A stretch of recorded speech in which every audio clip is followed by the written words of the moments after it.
आपको लगातार मिलते रहें।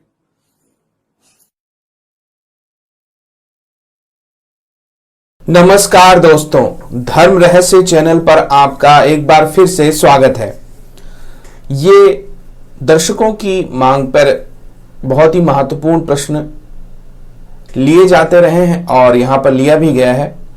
एक ऐसे ही कमेंट बॉक्स में मैंने पढ़ा था, जो प्रश्न पूछा है ये है स्टाइलिश रितेश नाम से, और इनका प्रश्न इसलिए मुझे महत्वपूर्ण लगा क्योंकि ज़्यादातर जो हिंदू धर्म के विपरीत विचारधारा रखने वाले हैं वो लोग ज़्यादातर इस तरह के प्रश्न उठा देते हैं और तब कोई भी बड़े से बड़ा साधु संत इन प्रश्नों का जवाब नहीं दे पाता है। लेकिन मैं यहाँ पर बिल्कुल वैज्ञानिक तरीके से ही इन प्रश्नों को लूंगा और उनका जवाब देने की कोशिश करूंगा। तो इन्होंने जो है प्रश्न पूछा है उसको तो आप समझ ही गए हैं कि आखिर डायनासोर्स की प्रजातियों के संबंध में इन्होंने पूछा है कि वो उसका वर्णन आखिर हमारे वेदों में, जो सबसे पुराने ग्रंथ है, और पुराण वगैरह में देखने को क्यों नहीं मिलता है, और ये 84 लाख योनियों का रहस्य क्या है। तो चलिए आज इसी के बारे में हम लोग बात करते हैं और एक गंभीर प्रश्न को उठाते हैं कि आखिर इन रहस्यों पर पर्दा क्यों पड़ा रहा है। तो पहले इनका प्रश्न पूरी तरह से पढ़ लेते हैं। यह था, नमस्कार गुरुजी, ये क्वेश्चन मेरा नहीं है, मेरे दोस्त के दोस्त का है। यानी कि ये स्वयं इस बात से संकुचित है, इसलिए उन्होंने ऐसा कहा है। लेकिन कोई बात नहीं, प्रश्न प्रश्न होता है और कभी भी उसे छोटा या बड़ा नहीं होता, ना ही आपको पूछने में कभी डरना चाहिए। मुझे भी परेशान ये किए जा रहा है। अगर भगवान ने ये सृष्टि बनाई है तो उसमें बहुत से जीवों का वर्णन मिलता है, जैसे कि भगवान शिव के नंदी, माँ दुर्गा का शेर, भगवान कार्तिकेय जी के मोर, भगवान गणेश का मूषक, जो कि आज भी मिलता है और देखने में भी जाता है। परंतु डायनासोर, जो कि साइंटिस्ट ने बताया कि होते थे और प्रमाण भी मिला है, लेकिन इसका जिक्र किसी भी शक्ति यानी तामसिक या सात्विक या अन्य कोई और शक्ति में कोई भी जिक्र क्यों नहीं है, ना ही वेदों में, ग्रंथों में सुनने को मिलता है। अगर ये क्वेश्चन का जवाब मिल जाए तो मैं आपका बहुत आभारी रहूंगा। अगर मेरे पास कोई सिद्धि होती मैं उसे जरूर पूछता, जैसे अप्सरा, यक्षिणी, कर्ण पिशाचिनी, माँ काली, माँ तारा इत्यादि। हालांकि मुझे अच्छा नहीं लग रहा है पूछने में, पर मैं क्या करूं, मेरे पास कोई दूसरा साधन भी नहीं है। आप बहुत ही सिद्धियां जानते हैं और मेरे मन में ना कि आपके जरूर ही इस बारे में आपको पता होगा, और इस ज्ञान से सभी को अवगत कराएं। मुझे उस 84 लाख योनियों के बारे में भी बताने की कृपा करें। आपका बहुमूल्य समय लेने के लिए धन्यवाद। तो देखिए, यहाँ पे जो रितेश हैं इन्होंने प्रश्न उठाया है और ये महत्वपूर्ण प्रश्न है कि आखिर हम सारे उन जीवों का वर्णन ग्रंथों में क्यों नहीं पाते हैं। तो देखिए, इसकी जो महत्वपूर्ण बात है, जो सबसे स्पेशल बात है, वो ये है कि जब ये ग्रंथ लिखे गए उस वक्त की परिस्थितियां कैसी थी, किसने लिखा, किसने लिखवाया। क्योंकि हमारे पास जो भी सामग्री है, जब तक हम अगर किसी अगली पीढ़ी को देने की बात करते हैं और उस पीढ़ी को लेना है, तो वो हमसे हमारे मुख के द्वारा या हमारे लिखित रूप में ही प्राप्त कर सकता है। जैसे कि मेरा अनुभव यहाँ पे मैंने किसी को बताया, चाहे वो YouTube के माध्यम से अभी है, तो YouTube जब कोई देखेगा तभी तो जानेगा। इसी तरह की स्थिति थी। और इसमें सबसे बड़ी जो हमारे सनातन हिंदू धर्म की कमी है वो यह रही कि जब वैदिक युग था तो जो भी ज्ञान था उस ज्ञान को केवल शिष्यों को ही बताया जाता था। उस पर भी वो ज्ञान लिखित रूप में नहीं दिया जाता था, बल्कि सुना करके बताया जाता था। आपको जानकर आश्चर्य होगा कि वेदों को श्रुति भी कहा जाता है। श्रुति का मतलब होता है सुनना, यानी कि मैं जो बात कह रहा हूं आपको उसको सुन लेना है और सुनकर याद कर लेना है। मैं आपको लिखित रूप में नहीं दे रहा हूं। इसका वर्णन क्या हुआ, असल में इसका फायदा भी था लेकिन बहुत बड़ा नुकसान भी था। ऋषि मुनियों ने यह सोचा कि मेरा ये जो कीमती ज्ञान है जो वर्षों की तपस्या के बाद मुझे प्राप्त हुआ है वह मेरे शिष्य को ही मिले। और साधारण जनता इसका कोई भी उपयोग या उपभोग ना कर पाए, क्योंकि हो सकता है वो इसका दुरुपयोग करने लगे। इस वजह से श्रुति के माध्यम से यानी कि शिष्य को सुना करके गुरु ने उसे बताया। यह बहुत बड़ा एक मिसएडवांटेज भी बन गया, आपके लिए एक बहुत बड़ी समस्या हो गई। क्योंकि पहली बात, जब कोई किसी को सुना करके बोलता है तो उसे रटना होता है। रटने में अगर आपको 100 बातें सुनाई गई हैं तो मुझे लगता है कि 99 बातें ही आपको याद रहने वाली हैं, एक बात तो आप अवश्य ही भूल जाएंगे। फिर वही शिष्य जिस दिन गुरु बनेगा वो 99 बातें ही जानता होगा, और अपने आने वाली अगली पीढ़ी को जब अपनी 100 बातें यानी 99 बातें बताएगा तो वो भी जो उसका शिष्य होगा 2-4 बातें अवश्य भूलेगा। तो ये होते होते जब हजारों साल तक यही होता रहा तो समस्या ये हो गई कि जो मूल ज्ञान और जितना बड़ा वो ज्ञान था वो सारा ज्ञान आधे अधूरे और बहुत ही कम वाक्यों में निपट गया। अब बात आती है हमारे मध्यकाल की। मध्यकाल में जब सबसे पहले यहां पर तुर्क शासक आए, उन्होंने यहां पर अपना इतिहास लिखवाना शुरू कर दिया। इससे हमारे हिंदुओं में भी जागृति आई, उन्होंने सोचा कि हमें भी अपना इतिहास लिखना चाहिए, तो कुछ पांडुलिपियों के माध्यम से उन्होंने लिखना शुरू कर दिया। इन्हीं पांडुलिपियों को हम आधा और बहुत ही कम ज्ञान के रूप में देखते हैं। अब ये ज्ञान इतना कम होता चला गया था कि हजारों सालों से जो ज्ञान पूरा एक समुद्र की तरह था वो एक छोटी सी नदी से हटते हुए भी एक छोटे से तालाब में बदल चुका था। इसलिए पूरा वर्णन तो मिलना ही मुश्किल था। उस पर भी क्या हुआ कि अंग्रेज शासक जब आए तो उन्होंने उस ज्ञान को और भी कम करवा दिया। मैकाले की शिक्षा पद्धति, जैसे कि आप जानते ही होंगे अगर आपने इतिहास पढ़ा है तो, कि उन्होंने लगा कि ये जो ज्ञान इनका है ये ज्ञान बेकार है और ये संस्कृत भाषा में लिखा गया है, इसलिए इसे और भी दबा दिया जाए। अब हुआ यूं इससे कि जो कुछ किताबों का हल्का फुल्का अनुवाद किया गया, जिसमें सीक्रेट बुक्स ऑफ इंडिया यानी कि जिसको हम मैक्स मुलर के माध्यम से उन्होंने अनुवाद कराया है, तो ये अनुवाद था वेदों का। तो वेदों का जब अनुवाद पहली बार किया गया तो वो भी आधा अधूरा अधकचरा।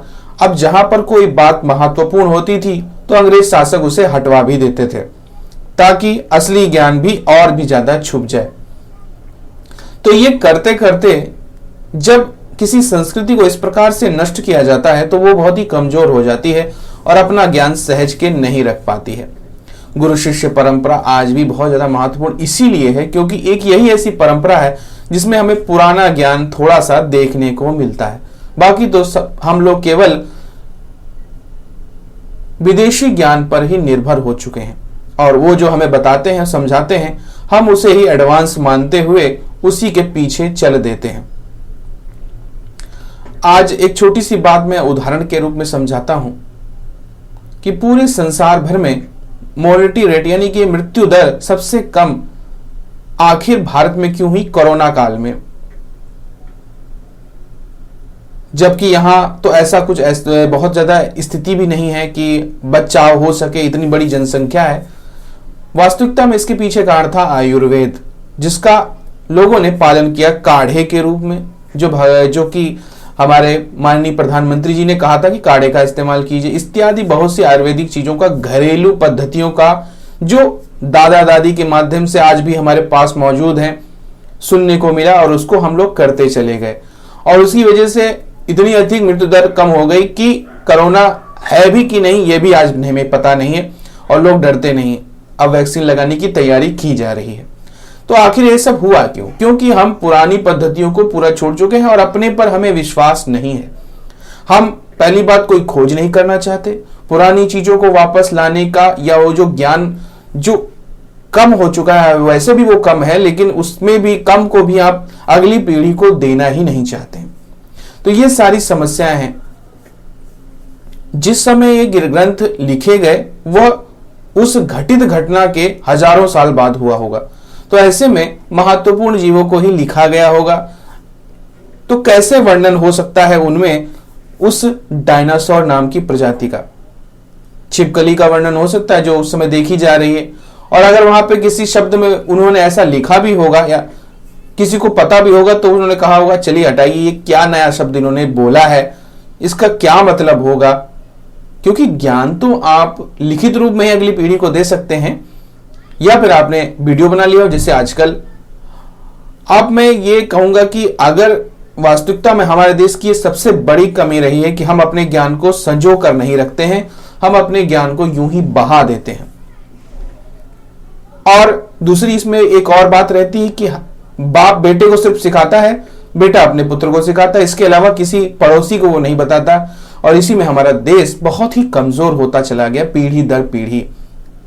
वहीं इसके विपरीत अंग्रेज या यूं कहिए विदेशी शासकों में ये बड़ी बुद्धिमानी वाली बात वो करते थे कि उनका ज्ञान चाहे थोड़ा सा भी होता था, वो उसको इतना फैलाते थे कि वो फैल फैल करके और ज्यादा विकास को ले लेता था। इसीलिए उनका ही शासन आज भी चल रहा है। विकसित देश वही हैं, यूरोपियन कंट्रीज हो या फिर अमेरिका या फिर ऐसे कोई बहुत सारे देश। हालांकि ज्ञान उनका कमजोर, लेकिन इसके बावजूद भी वो शासन कर रहे हैं क्योंकि वो ज्ञान फैलाने पर विश्वास रखते हैं। आप देखिए कि किसी भारतीय ने गूगल नहीं बनाया। क्यों नहीं बनाया? एक अमेरिका ने बनाया। क्यों? क्योंकि उन्हें ज्ञान को फैलाने पर विश्वास है। आज भी मैं जो ज्ञान दे पा रहा हूं उसके लिए यूट्यूब का धन्यवाद करता हूं, गूगल का धन्यवाद करता हूं, क्योंकि कुछ भी मैं बता पा रहा हूं वो इसी माध्यम से बता पा रहा हूं। किसी हमारे देश के व्यक्ति ने इस बारे में कभी नहीं सोचा। क्या गूगल जैसी पद्धति या यूट्यूब जैसी पद्धति हमारे देश में पूरी तरह से लागू नहीं होनी चाहिए थी, या सरकारों को इसके बारे में नहीं सोचना चाहिए था? तो ये अपनी कमी है हमारी, और इसके लिए हम किसी दूसरे पर दोषारोपण नहीं कर सकते। इसलिए अगर हमारा प्राचीन ज्ञान खो गया या फिर नालंदा विश्वविद्यालय की तरह जला दिया गया, तो उसको संजो कर रखना अपनी हमारी खुद की जिम्मेदारी थी। कोई दूसरा आपको आपकी रक्षा करने नहीं आएगा या आपके ज्ञान को आपको बताने नहीं आएगा। आज भी आयुर्वेद के क्षेत्र में हजारों करोड़ों रिसर्च हो सकती हैं। रामायण में आप देखते हैं संजीवनी विद्या से मरे हुए व्यक्ति को जीवित करने की बात कही जाती है, और यह सच में संभव है।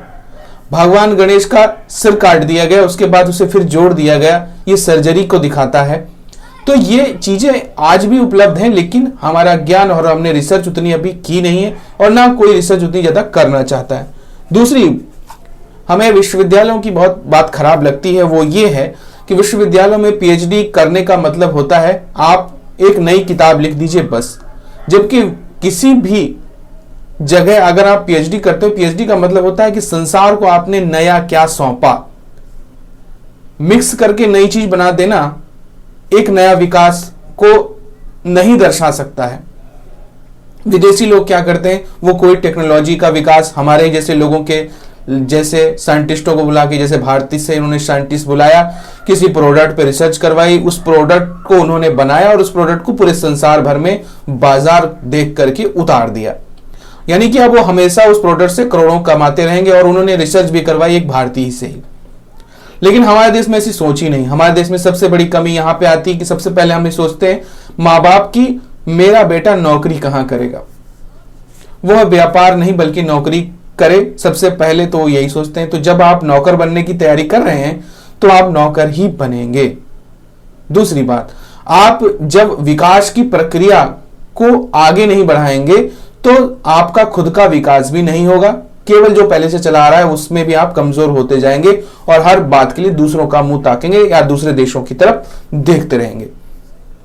तो ये मूल वजह हैं जिसकी वजह से हम अपने ज्ञान को खो चुके हैं, और जो बहुत कुछ बचा कुचा है थोड़ा बहुत, वही मैं आपको परोस रहा हूं, वही हम लोग आज प्राप्त करते हैं, और फिर खुद ही पर प्रश्न करने लगते हैं कि ये चीज क्यों नहीं है, वो चीज क्यों नहीं है।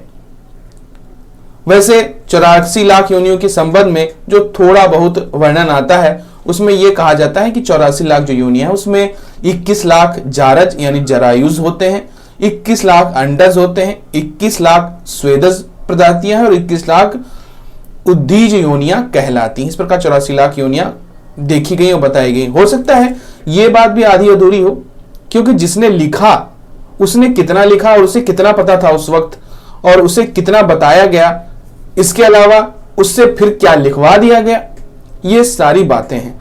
तो हम किसी भी बात के लिए डार्विन के विकासवाद को दोषी नहीं दे सकते या अपनी बात को हम उनसे ऊपर भी नहीं रख सकते, क्योंकि डार्विन ने जो कहा उसको फैलाया भी गया और उस पर लगातार रिसर्च भी की गई।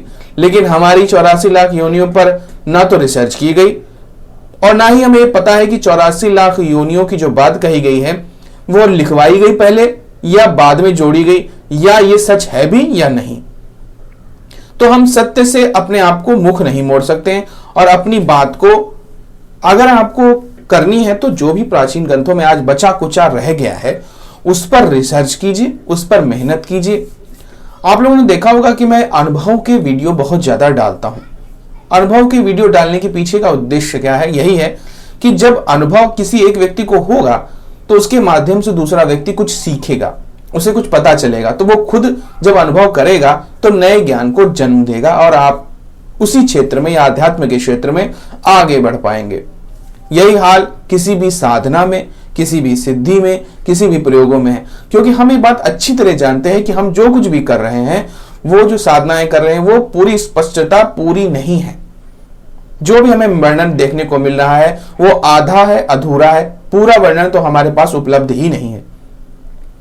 तो हम क्या कर सकते हैं? हम सिर्फ प्रयास कर सकते हैं और प्रयास करने के उस दौर में आगे भी बढ़ेंगे और कामयाब भी होंगे। एकमात्र हमारा ही धर्म है जो देवताओं के प्रत्यक्षीकरण की बात करता है, उनका अनुभव करा देता है।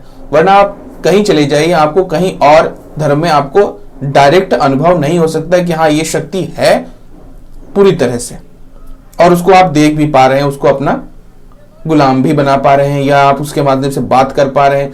तो ये सारी चीजें क्यों घटित हो रही हैं? इसलिए घटित हो रही हैं क्योंकि हमने उस पर रिसर्च की है और सब एक दूसरे से सीखते हैं।